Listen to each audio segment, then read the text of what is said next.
বিগত 111 সরকারের সময় দুদকের দায়ের করা সম্পদের তথ্য গোপনের মামলায় খালাস পেয়েছেন এনটিভির চেয়ারম্যান মোহাম্মদ মোসাদ্দেক আলী। মঙ্গলবার ঢাকার বিশেষ জজ আদালত 10-এর বিচারক রেজাউল করিম এই রায় ঘোষণা করেন। এই সময় আদালতে উপস্থিত ছিলেন মোসাদ্দেক আলী। তার আইনজীবী বলেছেন, ন্যায়ভিত্তিক রায় দিয়েছে আদালত। নূর নবী সরকারের প্রতিবেদন। 2007 সালে 111 সরকারের সময় বিএনপি ও আওয়ামী লীগের অনেক নেতার মতো জেলে যেতে হয়েছিল এনটিভির চেয়ারম্যান ও সাবেক সংসদ সদস্য মোসাদ্দেক আলীকে। জেলে বন্দী থাকা অবস্থায় সম্পদের হিসাব গোপন করার অপরাধে দুদক মতিঝিল থানায় মামলা দায়ের করে মোসাদ্দেক আলীর বিরুদ্ধে।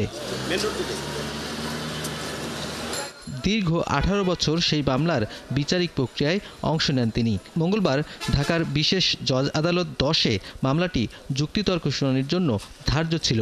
সেই শুনানিতে বিচারক মোসাদ্দেক আলীকে খালাস প্রদান করে রায় ঘোষণা করেন। 2007 সালে তিনি যখন জেল হাজতে ছিলেন সেই সময় তাকে সম্পদ বিবরণী দাখিল করার জন্য তার এবং তার উপর ডিপেন্ডেন্ট যারা আছে সম্পদ বিবরণী দাখিলের জন্য একটা নোটিশ দেওয়া হয়েছিল। তিনি সেই নোটিশ গ্রহণ করেছিলেন এবং সেই নোটিশের প্রেক্ষিতে তিনি সম্পদ বিবরণী দাখিল করেছিলেন।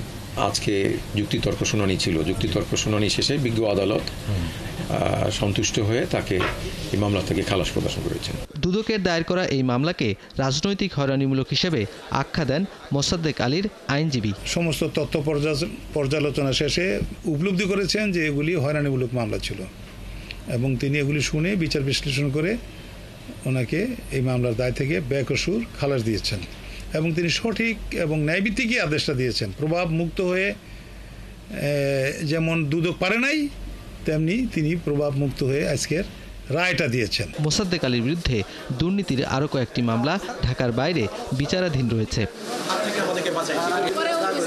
নূর নবী সরকার, 71, ঢাকা।